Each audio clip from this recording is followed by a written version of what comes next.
पूनम, अभी भी तुम्हारी तबीयत ठीक नहीं लग रही है। नहीं, अभी तक मेरी तबीयत ठीक ही नहीं हो रही है। दवाई तो टाइम पर ले रही है ना। दवाई तो टाइम पर ले ही रही हूँ, लेकिन ये बीमारी की वजह से ना बहुत कमजोरी लग रही है। ये बुखार 3 दिन से जो लग रहा है, जो छूट ही नहीं रहा है। इतना दवा खा रही हूँ, उसके बाद भी नहीं ठीक हो रहा है। कोई बात नहीं पूनम, अभी तो मैं जल्दी में हूँ। अभी तो दवाई होगा तुम्हारे पास, वो खा लो। अगर शाम तक ठीक नहीं हुआ तो मैं तुम्हें शाम तक दूसरे हॉस्पिटल में ले जाकर दिखवा लाऊंगा। जब तक तुम आराम करो। हम्म, बेटा की शादी करने के बाद भी इस उम्र में भी मुझे किचन में ही रहना पड़ रहा है। क्या फायदा बेटा की शादी करने से? अरे लता, चाय बना दी क्या? अगर चाय बना दी है तो दो ना। मेरे टाइम में तो आपको चाय नाश्ता सब टाइम पर याद रहेगा ही। जब बहू ठीक रहेगी ना तो इतना तो याद नहीं रहेगा। अरे मैं बूढ़ी हूँ, टाइम तो लगता है ना। मेरे से जवानी जैसा काम नहीं होता है, थोड़ा धीरे ही काम होता है, तो थोड़ा सब्र कर लिया कीजिए।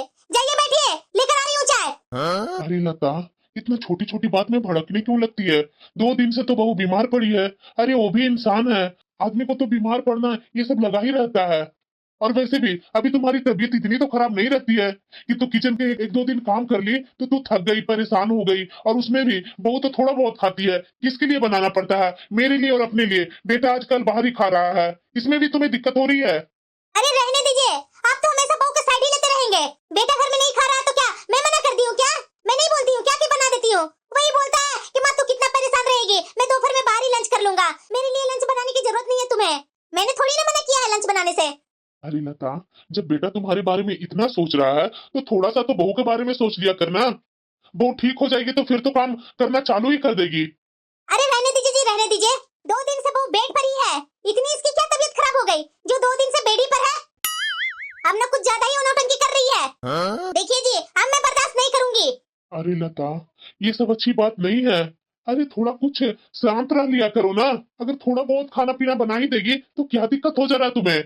आप चुपचाप से यहाँ से जाइए, तो मैं लेकर आ रही हूँ ना चाय। मुझे यहाँ सीख देने की जरूरत नहीं है, समझे ना? बड़ा है मुझे सिखाने। माँ जी भी ना, 2 दिन से मैं बीमार क्या हुई। माँ जी तो इतना गुस्सा में रहते हैं कि उनका गुस्सा का कोई ठिकाना ही नहीं है। अगर थोड़ा नाश्ता दे देते तो नाश्ता खाकर दवाई तो मैं खा लेती ना। खाली पेट में मना किया है डॉक्टर दवाई खाने से। अरे किस सोच में डूबे हुए हैं आप? हाँ भाग्यवान, कुछ बोल रही थी क्या तू? अरे आजकल आप कुछ ज्यादा नहीं सोचने लगे हैं? कब से मैं आपको बुला रही हूँ, लेकिन आप हैं कि एक जगह बैठ करके पता नहीं क्या सोच रहे हैं। क्या करूं भाग्यवान, इतने दिन हो गए ना बिटिया को विदा किए हुए। मुझे तो उससे मिलने का बहुत इच्छा हो रही है, लेकिन वो अपने ससुराल में है तो मैं क्या करूं। अरे ससुराल में है, कहीं और थोड़ी ना है। वहाँ आप जा करके अपनी बिटिया से मिल तो सकते हैं ना। आप तो मिल भी सकते हैं। एक मेरी देखिए, मैं तो मिलने भी नहीं जा सकती हूँ। इतनी इच्छा है तो जाकर अपनी बिटिया से मिल लीजिए। और आपका मन होगा यहाँ लाने के लिए तो ले आइए। क्या माँ? दीदी के यहाँ जा रहे हैं पापा क्या? अरे हाँ बेटा, दीदी के यहाँ ही जा रहे हैं। पापा पापा, अगर आप दीदी के यहाँ जाएंगे तो मैं भी आपके साथ जाऊंगा। मुझे भी दीदी से मिलने का मन हो रहा है। अरे ठीक है बेटा, ठीक है, तुम भी चलना दीदी के यहाँ। जाने से पहले अपनी दीदी से बात तो कर ले कि हम लोग आ रहे हैं। ठीक है पापा, अभी मैं दीदी को फोन कर देता हूँ। हेलो। दीदी मैं बोल रहा हूँ, कैसी हो तुम? अरे भाई तुम, मैं ठीक हूँ। बोलो कैसे फोन किया? माँ पापा घर में सब ठीक है ना? अरे हाँ दीदी, सब ठीक है। हम लोग ना आपसे मिलने आ रहे हैं। क्या? अरे हाँ दीदी, पापा को और माँ को तुम बहुत याद आ रही थी और मुझे भी याद आ रही थी। तो पापा बात कर रहे थे माँ से, तो माँ बोली कि जाकर मिल आइए। तो हम लोग आज आ रहे हैं दीदी मिलने के लिए आपसे। ये तो बहुत खुशी की बात है भाई। हाँ जा, मुझे भी तुम लोग से मिलने का बहुत इच्छा हो रही थी। बहुत दिन हो गए तुम लोग को देखे हुए। ठीक है दीदी, मैं आता हूँ, मैं फोन रख रहा हूँ। ठीक है भाई, ठीक है, आओ। मेरा भाई और पापा मेरे से मिलने आ रहे हैं। माँ जी से बताना होगा। अब कितने दिन तक लेटी रहेगी बहू? माँ जी, मेरी तबीयत ठीक नहीं लग रही है, इसीलिए मैं लेटी हुई हूँ। हाँ भाई, तुम लोग को बहू को तो यही है कि थोड़ा सा कुछ हुआ नहीं कि 2 सप्ताह तक बेड रेस्ट चाहिए तुम लोग को। माँ जी, ऐसी बात नहीं है। अभी तबीयत ठीक हो जाएगी तो मैं अभी काम करने लगूंगी। अरे रहने दे बहू, रहने दे। ये सब तुम्हारे चोचलेबाजी है। आराम करने के लिए सोए हुए रहो भाई। तुम्हें कौन बोलने वाला है कुछ? सास तुम्हारी काम कर ही रही है। अब तो पापा और भाई भी आने वाले हैं। मेरे में तो इतना हिम्मत नहीं है कि मैं उठकर काम करूं। ऐसा करती हूँ, माँ जी से ही बात कर लेती हूँ। माँ जी। हाँ, अब क्या हुआ? आज मेरे पापा और मेरा भाई आ रहे हैं। उनके आने तक खाने का टाइम हो जाएगा माँ जी। मेरी बिल्कुल भी हिम्मत नहीं हो रही है उठने की। अगर आप कुछ देख लेती। देखो बहू, मुझे ये सब पचड़े में मत डालो। तुम्हारा भाई और तुम्हारा पापा आ रहे हैं तो खाना का तुम ही देख लो, मैं तो नहीं बनाऊंगी। पता नहीं कैसे खाना खाते हैं तुम्हारे मायके वाले। अगर कुछ उल्टा सीधा या कम ज्यादा हो गया ना, 4 बातें मुझे ही सुनने को मिलेगी। इससे अच्छा है कि तुम अपना बवाल तुम ही पालो। माँ जी थोड़ा सा भी मेरी तकलीफ नहीं समझते हैं। उन्हें दिख नहीं रहा है कि मैं कितने दिन से बीमार हूँ। अरे बेटा, मैं क्या बताऊँ तुझे। जाने आजकल लड़कियों को कैसे संस्कार देते हैं उनके माँ बाप।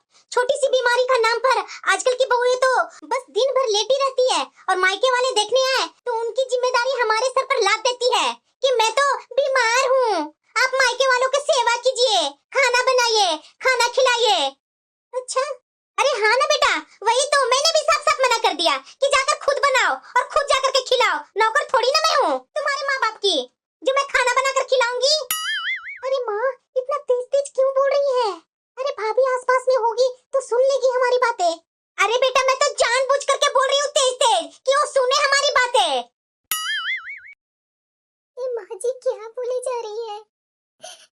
कैसे बात कर रही है माँ जी अपनी बेटी से? शरीर में खड़ा होने की ताकत नहीं है, उसके बाद भी माँ जी ऐसे कर रहे हैं। उन्हें जरा सा भी एहसास नहीं है। इतने लोग घर में आते जाते हैं, इतने सगे संबंधी कब आते हैं कब जाते हैं माँ जी को पता भी नहीं चलने देती हो। सबके लिए एक पैर पर खड़ा होकर के सबकी सेवा करती हो। आज मेरे पापा और भाई आ रहे हैं तो माँ जी इतनी बातें मुझे सुना रहे हैं और यहाँ तक कि अपनी बेटी से शिकायत कर रही है। इतना तो मुझे समझ में आ गया कि माँ जी मेरे भाई और पापा के लिए कुछ नहीं बनाने वाले हैं। जो करना है मुझे ही करना है। अब आ भी रहे होंगे मेरे भाई और पापा। आते आते तो यहाँ उनको भूख लगी जाएगी। इतना दूर जो है मेरा मायका, बदन का हर जोड़ दर्द कर रहा है, लेकिन ऐसी सांस होती है मैं इनके पूरे परिवार के लिए एक पैर पर खड़ी रहती हूँ। आज मेरे पापा और भाई आ रहे हैं तो माँ जी कैसे बहाना बनाकर और गुस्सा होकर निकल गए। कोई बात नहीं, जैसे हो पाता है वैसे तो बनाने की कोशिश ही करूंगी। ऐसे तो पापा और भाई को खाली पेट भेजूंगी नहीं। वो किचन में खाना बना रही है। अब किचन से आवाजें आने लगी ना। अब इसके पापा और भाई आ रहे हैं तो हाथ पैर चलने लगा। बहुत नौटंकी आवाज है ये बहू। ठीक मैंने मना किया खाना बनाने से। लता, अब आपको क्या हुआ? तुम्हें पता है ना कि बहू की तबीयत ठीक नहीं है, उसके मायके से लोग आ रहे हैं। 2 लोगों का खाना भी तुमसे बनाया नहीं जा रहा है। वो बेचारी देखो बीमारी में भी उठकर खाना बना रही है। अच्छा, आपकी बहू की तबीयत खराब है? कैसी तबीयत खराब है? जरा देखिए जाकर किचन में, एक से एक पकवान बन रहे हैं। कौन सा इंसान बीमारी में इतने सारे पकवान बनाता है भाई और पापा के लिए? पकवान बनाने में तो उसे कोई बीमारी नहीं दिखाई दे रहा है और आज हमारे लिए दाल रोटी बनाने में बीमार पड़ जाती है। लता, अरे क्या लता लता, जब डॉक्टर ने बोला आराम करने के लिए तो आराम करे ना। क्या जरूरत थी खाना बनाने की? वो लोग चाय पानी पी करके तो जा सकते थे ना, लेकिन नहीं। देखिए जाकर एक टांग पर खड़ी होकर के कैसे आइटम पर आइटम बना रही है महारानी। इससे मुंह लगाना ही बेकार है। इसके पास हर सवाल का जवाब है। मुझे सुनाने चले हैं। इतना समझाने के बाद भी बहू को हाथ बताने के लिए नहीं गई। बहू, हाँ पापा जी। दो ना, मैं भी कुछ हेल्प कर देता हूँ तुम्हें खाना बनाने में। नहीं नहीं पापा जी, बन गया खाना, बस अब हो ही गया। आप चाहिए ना पापा जी, वो मेरे पापा और भाई आ रहे होंगे। अरे बहू, तुम्हारे पापा और भाई अभी नहीं आए हैं। दो ना, अगर कुछ है तो मैं कुछ काम कर देता हूँ। नहीं पापा जी, सब हो गया काम। क्या करूँ? कितना आराम से खाना खिलाया जा रहा है, सारी तबीयत इसकी ठीक हो गई। मैं तो कमरे से जब तक बाहर नहीं जाऊंगी जब तक ये दोनों यहाँ से चले नहीं जाते। खिलाते रहे बाप भाई को 50 तरह के पकवान। समधी जी, आने में इतने लेट कर देते हैं। अरे आपकी बेटी भी आई गई है यहाँ। आपको तो चाहिए था कि हर महीने महीने बेटी से मिलने जुलने आ जाया करें, लेकिन आप हैं कि 6 महीना पर आप आज आए हैं। समधी जी, आप जान ही रहे हैं कि ये मेरी बेटी की ससुराल है। क्या महीने महीने आऊंगा तो अच्छा लगेगा क्या? पास पड़ोस वाले क्या सोचेंगे? अरे समधी जी, आप ना यही सब बातें करते रह जाइए। दुनिया के बारे में क्या सोचना? जब मैं खुश हूँ तो दुनिया वाले को जैसे तैसे बातें बनाने दीजिए। क्या मतलब है?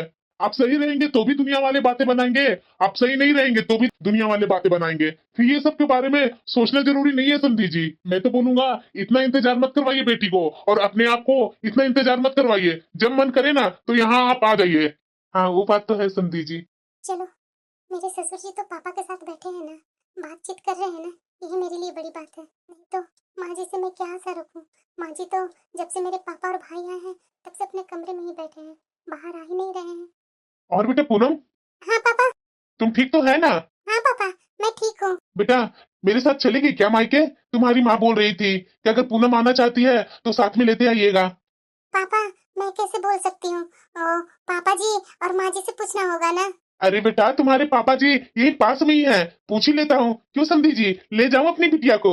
अरे नहीं नहीं समधी जी, अभी मेरी बहू की थोड़ी तबीयत खराब हो गई थी, अभी इसका कमजोर शरीर है, कुछ टाइम रहने दीजिए ना। ये रक्षाबंधन आ रहा है ना, मैं अपने बेटी के साथ भेज दूंगा, तो वहाँ 15-20 दिन रह लेगी। वो तो बात है समधी जी, अगर रक्षाबंधन में आती है मेरी बिटिया 15-20 दिन रह लेगी तो अच्छी बात है। लेकिन बेटा तू ठीक तो है ना अब?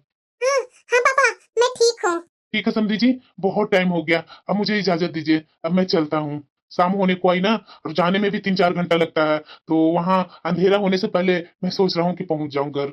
क्या समधी जी, आए और बस खा पी करके जा रहे हैं? अरे रात भर रुक जाते ना, सुबह चले जाते हैं आप। अरे नहीं नहीं समधी जी, काम हो गया ना, बिटिया से मिल लिया, अब रात भर रुककर मैं क्या करूं? और वैसे भी वहां घर अकेला छोड़ करके आया हूँ, तो वहां रात में तो कोई जेंट्स को रहना जरूरी है ना। तो समधी जी मुझे इजाजत दीजिए, अब मैं चलता हूँ। ठीक है बेटा, पूनम तुम अपना ख्याल रखना और अपने पूरे परिवार को ख्याल रखना। हाँ हाँ पापा, ठीक है। अब कैसे माँ जी अपने कमरे से बाहर गई? जब तक मेरे पापा भाई जब तक थे तब तक माँ जी तो अपने कमरे से बाहर नहीं निकली। पापा मेरे खोजते रह गए, माँ जी को जरा सा भी एहसास नहीं हुआ।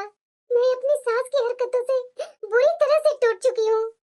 अपने ऊपर तो मैं सब कुछ बर्दाश्त कर लेती और कर रही हूँ, लेकिन मेरे मायके वाले के साथ जो माँ मेरे भाई और मेरे पापा के साथ अपमान जो किए है ना, मैं बर्दाश्त नहीं कर पा रही हूँ। पूनम अब ठीक लग रहा है तुझे? अरे तुझे क्या हुआ पूनम? मुझे क्या होगा जी? माँ जी इस तरह से जो हरकतें करते हैं ना, उससे मैं परेशान हो गई हूँ।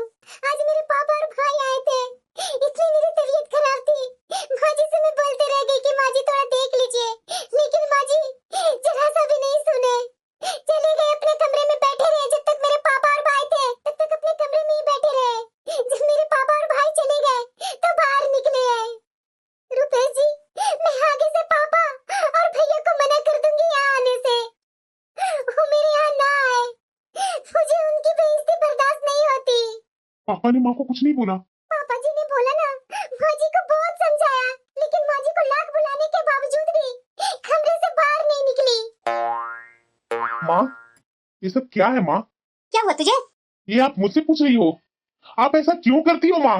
आपको पता है ना कि पूनम की तबीयत ठीक नहीं है, डॉक्टर ने उसे आराम करने के लिए कहा था, फिर भी आपने। क्या आपने बेटा, क्या आपने?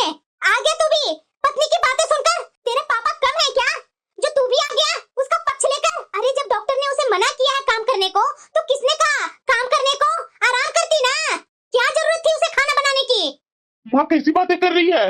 वो मेहमान है हमारे, पूनम के पापा और भाई थे, इतनी दूर से आए थे, तो आपका फर्ज नहीं बनता कि घर में आए मेहमान को चाय पानी पूछे? एक तो आपने पूनम की कोई मदद नहीं की और ऊपर से बेकार की बकवास कर रही है। अगर यही सोच रही ना माँ, तो कल के हमारे दरवाजे पर कोई भी मेहमान नहीं आएंगे। माँ रुपये पैसे से जिंदगी नहीं कटती, जिंदगी कटती है इज्जत से, प्यार से, मान से, सम्मान से। और अगर आपकी यही अकड़ रही ना, तो कल के एक कुत्ता भी आपके दरवाजे पर नहीं आएगा। अरे बेटा क्या हाथ बटाऊं मैं? तुम्हारी बीबी को तो बोलने की तमीज ही नहीं है। जरा सा बीमार क्या हुई उसके नखरे ही शुरू हो जाते हैं। एक हमारे जमाने में बहू बीमार हो करके भी गाय भैंस संभालती थी, और एक ये है बस नखरे ही करते रहती है।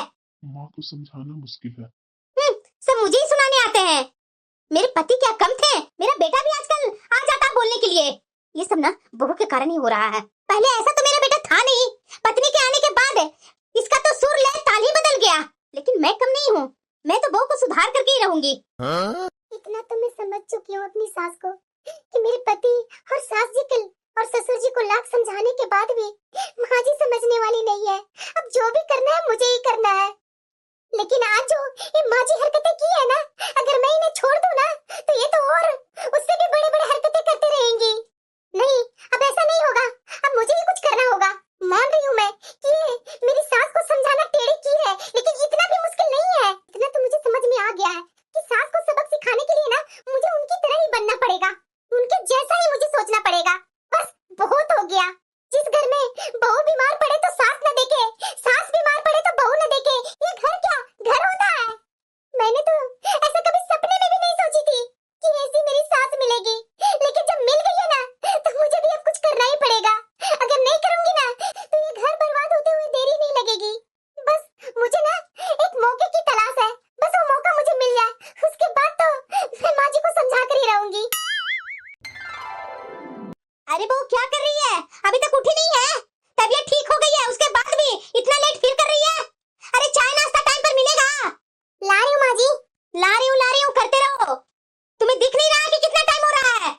अरे लता, क्या हुआ?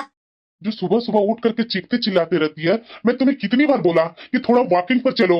सुबह सुबह वॉकिंग करेगी तो थोड़ा शरीर भी फिट रहेगा और इतना चिड़चिड़ भी नहीं करेगी। आपको क्या लगता है मैं ज्यादा चिड़चिड़ करती हूँ? अरे आपकी बहू ही वैसी है तो चिड़चिड़ ना करूँ क्या? बस फिर से तुम चालू हो गई। देखिए, आप ना मुझे बहू को लेकर के टोका टोकी मत कीजिए। एक तो 6 बज गए हैं और अभी तक बहू चाय और नाश्ता लेकर के नहीं आई है। अरे लता, ये क्या सुबह सुबह चीखना चिल्लाना चालू कर देती है? 6 ही तो बजे हैं, 8-9 तो नहीं ना बज गए कि तुम्हारा लेट हो गया? अरे बहू भी उठती है, वो बेटा को भी लंच टिफिन बनाना पड़ता है, तो वो सब में भी तो वो बिजी रहती है ना। अब बोल रही है कि लेकर आ रही हूँ, तो तुम्हें इतना बोलने की और शोर मचाने की क्या जरूरत है? आप ना जी बस चुप ही रहिए, समझे ना? आपको तो नहीं ना बोल रही हूँ मैं। अरे बहू आई है, बहू को समझाऊंगी सिखाऊंगी तभी तो वो कल के सही से सब काम करेगी। और बिना चीखने चिल्लाने के सिवाय बहू सुनती कहाँ है? इसीलिए तो चीखना और चिल्लाना पड़ता है। माँ जी, पापा जी लीजिए चाय। अरे बहू थोड़ा और सुबह उठा करो। अगर और सुबह उठ जाएगी ना तो काम भी बहुत जल्दी हो जाएगा। माँ जी 5:30 बजे तो उठती हूँ, और कितने बजे उठूं मैं? बस तुमसे बातें ही बनवा लो। दो इधर चाय। और नाश्ता कहाँ है? माँ जी चाय तो पकड़िए, लेकर आ रही हूँ नाश्ता। अच्छा भाभी, मैं तो बहुत खुश हूँ भाभी। इतने दिन बाद आप लोग आ रहे हैं और मुझे क्या चाहिए? बस भाभी, हम मुझसे बर्दाश्त नहीं हो रहा, आप कल के कल जल्दी आ जाइए। ठीक है दीदी, अब फोन रख रही हूँ, पैकिंग भी करनी होगी ना आपके यहाँ आने के लिए। अरे हाँ भाभी, आइए आइए जल्दी आइए। कितनी खुशी की बात है, आज मेरे भाई और मेरी भाभी आने वाली है। आज तो फुल एंजॉय होगा, आज तो मैं बहुत खुश हूँ। अरे बहू इधर सुन जरा। क्या हुआ माँ जी? बहू, कल मेरे मायके से भाई भाभी भतीजा आ रहा है, तो मैं बता दे रही हूँ बहू, बढ़िया खाना बनना चाहिए। देख बहू, मैं तुम्हें खाने के बारे में बता देती हूँ कि कल तुझे क्या क्या बनानी होगी। दही बड़े, पूरी पूरी तो बननी चाहिए बहू, और हाँ उसके साथ कचौरिया भी बना लेना, और पनीर की सब्जी हो, कढ़ाई पनीर बनाना, पिछले बार तू बनाई थी ना वैसा ही बनाना, और साथ में मीठे में गुलाब जामुन, सब कुछ होना चाहिए बहू। मुझे माफ कीजिए माँ जी, पता नहीं कैसा खाना खाते हैं आपके मायके वाले। अगर मैं खाना बनाऊं और उसमें कुछ ऊपर नीचे हो जाए या कम ज्यादा हो गया तो फालतू के 4 बातें सुनने को मिलेगा माँ जी। इससे अच्छा है माँ जी कि आप अपने मायके वाले को पसंद का खाना आप खुद ही बनाएं। मेरी बस की तो बात नहीं है माँ जी, मैं नहीं बना पाऊंगी माँ जी, अपना बवाल हाथ ही पालिए। क्या कहा बहू तूने? तुम्हारा दिमाग तो ठीक है ना? पागल तो नहीं ना हो गई है ना? कैसी बदतमीज वाली बातें कर रही हो? बात करने की तमीज नहीं है क्या? ये क्या बकवास कर रही हो तुम? माँ जी, मैंने कोई बदतमीजी वाली बातें नहीं की और ना ही कोई बकवास कर रही हूँ। मैं तो बस वही कह रही हूँ जो आपने मुझसे कहा था जब मैं बीमार थी और जब मेरे मायके वाले आ रहे थे। कहाँ गए जी? सुन रहे हैं अपनी लाडली बहू की बातें? आपकी लाडली बहू ने खाना बनाने से इनकार कर दिया। मेरे मायके वाले क्या भूखे पेट लौटेंगे? लता, ये तो करने का फल है। क्या बोल रहे हैं आप? तुझे याद नहीं है उस दिन बहू को बुखार में रसोई में तूने घसीटा था? तब तो बड़ी अकड़ में थी तुम। अब भुगतो, तुम जैसी सासों के चलती बहुएं विद्रोह करती है। बड़ी आई तमीज सिखाने वाली। आज पहली बार ऐसा हुआ कि बहू के साथ साथ मेरे पति ने भी धोखा दिया। ठीक है, आप लोग को जो करना हो कीजिए, लेकिन मैं छोड़ूंगी नहीं आप लोग को। अभी मैं अपने बेटे को बताती हूँ, उसके बाद ये बहू की अकड़ और ये ससुर की अकड़ अच्छे से निकल जाएगी। मेरे मायके वाले आ रहे हैं और मेरे मायके वाले के आने के बाद ये लोग दोनों तो घर में भूचाल ही मचा रखे हैं। अरे सास के मायके वाले को करने के लिए बहू का कर्तव्य है, और जब मेरे मायके वाले आ रहे हैं तो बहू इस तरह से बोलकर निकल गई, और ये ससुर भी वैसे ही बोल रहे हैं। मेरे मायके वाले आपके कोई नहीं लगता है क्या? ये तो तुझे ना सोचना चाहिए था ना लता। घर के नियम ही ऐसी बना रखी है, तो कौन तुम्हारा साथ देगा? कैसे नहीं देगा? देगा, मेरा बेटा साथ देगा। अभी मैं बेटे के पास फोन लगाती हूँ। अभी मैं अपने बेटे से बोलूंगी ना तो देखिएगा, मेरा बेटा डांटेगा बहू को, और डांटेगा तो मेरी बहू सारा काम करेगी। बेटा क्या कर रहा है? बिजी है क्या? हाँ माँ बोलो ना, क्या बात है?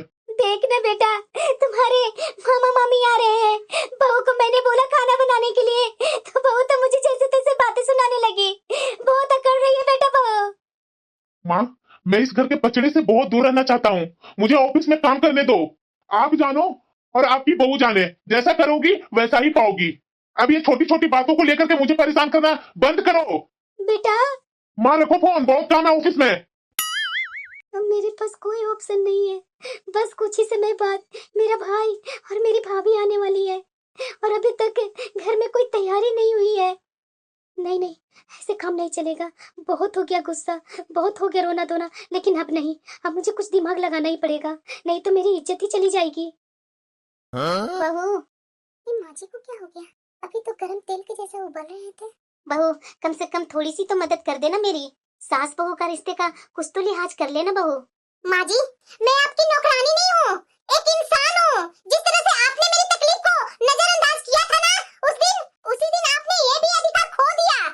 अब सब लोग अपने मायके का जिम्मेदारी खुद उठाएंगे, चाहे सास हो चाहे बहू हो। बहू, मेरी इज्जत की सवाल है, देख लो ना बहू। माँ जी, इज्जत उसी की होती है जो दूसरों की इज्जत करता है। आपने मुझे बीमार की हालत में भी बेइज्जत किया था, अब आपकी बारी है। अब इसकी बातें से तो मुझे यही एहसास हो रहा है कि चाहे जो कुछ भी हो जाए, लेकिन बहू तो मेरी एक भी नहीं सुनने वाली है, और टाइम भी कम है, इसलिए मैं अभी खाना बना ही लेती हूँ। अच्छा, तो शाम को इस घर में फैसला होकर रहेगा। ये माँ जी का चेहरा इतना जल्दी बदल कैसे गया? मक्खन लगाने आए थे मुझे, सब इनकी आदत मुझे पता है। चलो जल्दी जल्दी खाने का तैयारी कर लेती हूँ, जितना जल्दी बन सके उतना ही काफी है। अब जितना बोली उतना तो बनेगा नहीं, लेकिन बनाने की कोशिश करती हूँ, क्योंकि अब टाइम नहीं है। मेरे भाई और भाभी और भतीजा कभी भी आते ही होंगे। अरे आप लोग आ गए, आइए आइए। नमस्ते जीजा जी। अरे नमस्ते साले साहब, नमस्ते। आइए आइए बैठिए, आप ही का इंतजार कर रहे हैं हम लोग। नमस्ते जीजा जी। नमस्ते नमस्ते। फूफा जी नमस्ते। नमस्ते बेटा, आओ ना, बैठो ना। फूफा जी, मैं थोड़ा टॉयलेट होकर आता हूँ। अरे हाँ बेटा, जा जा जा। और साले साहब, आने में कोई दिक्कत तो नहीं ना हुई? अरे नहीं नहीं जीजा जी, आप बैठिए ना, खड़े क्यों हैं? दीदी नहीं दिखाई दे रही है, कहाँ है दीदी जीजा जी? अरे साले साहब, आज बहू ने हाथ खड़े कर दिए, इसलिए आज आपकी बहन किचन में लगी हुई है। देखते हैं कब तक खाने को मिलता है। अरे लता, तुम्हारे भाई और भाभी आ गए हैं। हैं? भैया भाभी आ गए। ऐसा करती हूँ, जल्दी जल्दी चाय चढ़ा देती हूँ और भैया भाभी से मिल लेती हूँ। ऐसा करती हूँ, दूध में ही चपत्ती, इलायची, अदरक ये सब कूट करके डाल देती हूँ, और जब तक उबल जाएगा उसके बाद आ करके चाय छान करके दे दूंगी सबको। अरे भाई और भाभी। नमस्ते दीदी। नमस्ते दीदी। नमस्ते नमस्ते, सब ठीक है ना? अरे हाँ दीदी, सब ठीक है। भाभी, आप ठीक तो है ना? घर में आपकी बहू तो ठीक है ना? अरे हाँ दीदी, सब ठीक है, मेरी बहू भी ठीक है और मेरा बेटा भी ठीक है। भाभी, मैं आपको कब से बुला रही थी, आए तो अब आए, बताइए जरा। अरे दीदी, काम से छुट्टी मिलता ही नहीं है। ये तो मेरा बेटा को इधर कुछ काम था, तो मेरा बेटा बोला कि चलो माँ, बुआ जी की तरफ कुछ काम है, तो तुम लोग बोल रही थी बुआ जी से मिलने को, तो चलो साथ में मिल करके आ जाएंगे और काम भी मेरा हो जाएगा। हाँ भाभी, बोलिए ना, अपने मन से तो आना हुआ नहीं। भतीजा मेरा बोला, भतीजा का काम रहा तो आप इधर आए हैं। अरे नहीं नहीं दीदी, आप जान ही रहे हैं कि आपका भैया तो इधर उधर जाने से कोसों दूर रहते हैं, और जब बेटा बोला तो तैयार हो गए। भाभी भैया आप लोग बैठिए, मैं बस अभी आई। चलो चाय तो बन गई होगी, जल्दी जल्दी चाय कप में डाल करके, और हाँ साथ में नाश्ता भी लगा देती हूँ। दीदी, ये क्या बनाया है? क्यों भाई? अरे दीदी, चाय में चीनी कहाँ है? अरे भाई, मुझे शुगर नहीं है, कम से कम चीनी तो डाल देती। लगता है जल्दबाजी के चक्कर में मैं चीनी डालना ही भूल गई। अरे क्या है ना भैया, आज बस थोड़ा गड़बड़ हो गई, क्योंकि आज सारा काम मुझे ही करना पड़ रहा है, तो लग रहा है ना कि जल्दबाजी के चक्कर में ना चीनी डालना ही मैं भूल गई। अब इस उम्र में काम कहाँ ज्यादा हो पाता है, और ऊपर से बहू भी हाथ नहीं बटाई। दीदी, ऐसा क्या हो गया जो बहू ने आपका हाथ नहीं बटाया? बहू तो ऐसी नहीं थी। अरे भैया, आपको क्या पता कि बहू कैसी है? मैं रहती हूँ ना, मैं भुगत रही हूँ ना उसके साथ, मुझे पता है कि वो कैसी है। मेरी तो जिंदगी ही बर्बाद हो गई है ऐसी बहू पाकर। नहीं जीजा जी, रुकिए थोड़ा। लता दीदी, बहू नहीं गलत है, बल्कि गलत तुमने किया। तुमने उसकी बीमारी में जो किया वही लौट कर आया है। आज जब बात खुद के मायके वालों पर आई, खुद की इज्जत पर आ गई, तो समझ में आ रहा है ना कि तकलीफ क्या होती है, इज्जत क्या होती है, मान सम्मान क्या होती है। दीदी, तुम इस घर की बड़ी हो, वो तुम्हारी बेटी की उम्र की है। माना कि वो घर की बहू है, लेकिन है तो वो इंसान ना। क्या उसे बीमार होने का हक नहीं है? क्या उसे तकलीफ नहीं होती? उसे दुख नहीं होता? वह भी तो हाड़ मांस की बनी हुई है ना, हमारी तरह। और जितना प्यार आप अपने मायके वाले से करती हो ना, उतना ही प्यार हर लड़की अपने मायके वाले से करती है, अपने भाई बाप से करती है। दीदी, अब भी संभल जाओ, अभी भी वक्त है। तुम्हारी इन्हीं हरकतों की वजह से जीजा जी से भी तुम्हारी नहीं बनती, तुम्हारे खुद के बेटे से तुम्हारी नहीं बनती। वो तो खैर पराये घर से आई है, और देख, मैं तो तुम्हारा भाई हूं ना, फिर भी तुम्हारी हरकतें मुझे अच्छी नहीं लगती। दीदी, क्यों बुढ़ापे में बहू से दुश्मनी मोल ले रही है? 30 दिन तो बेचारी घर की काम करती है ना, तुम्हारी सेवा करती है ना। अगर एक दिन तुम कर दोगी तो क्या चला जाएगा? अब शायद इसे समझ में आ रहा होगा, जिस गलती का एहसास न मैं करवा पाया, न मेरा बेटा करवा पाया, न मेरी बहू करवा पाई, आज इसका भाई ने ही इसकी गलती का एहसास करा दिया। भैया, आप शायद सही बोल रहे हो। गलती मेरी है। अगर मैं उस दिन बहू को मना नहीं करती, उसके पापा और भाई को खाना खिला देती, तो शायद मुझे आज इस तरह से सबके सामने बेइज्जती नहीं होना पड़ता। बहू। हाँ माँ जी। बहू, शायद तू सही थी। मैंने तेरी हालत नहीं समझी, तुम्हारी तकलीफ नहीं समझी, तुम्हारी बीमारी को नाटक बताया। लेकिन कहते हैं ना कि जब तक सामने वाले पर जो बीत रही है वो खुद के ऊपर ना बीते ना, तब तक उसके दुख दर्द समझ में नहीं आते। आज मुझे भी तुम्हारे मायके की तरह अपने मायके वाले के लिए बुरा लग रहा है। इतनी दूर से मेरा भाई और मेरी भाभी आए हैं खाने पर, और खाना बनाने की आदत छूटने की वजह से जल्दबाजी के चक्कर में मैंने न चीनी की चाय पिला दी। बहू, हो सके तो जो हुआ उसे भूल जाओ। सास हूँ तुम्हारी, माफी तो नहीं मांगूंगी, लेकिन हाँ, आइंदा से तुम्हें कभी भी दुख में तकलीफ में घर का कोई भी काम नहीं करना पड़ेगा। अब आया वो पहाड़ के नीचे, निकल गई ना सारी हैंकड़ी। माँ जी, ना ही मुझे आपको नीचा दिखाना था और ना ही मुझे आपसे ऊपर रहना है। मुझे तो बस आपको एहसास करवाना था कि बहू को भी दुख होता है, तकलीफ होती है, वो भी बीमार पड़ती है। और अगर आपको ये एहसास हो गया तो अब आराम से बैठकर अपने भैया और भाभी से बातें कीजिए। मुझे बस आधा घंटा दीजिए, मैं सबके लिए खाना बना देती हूँ।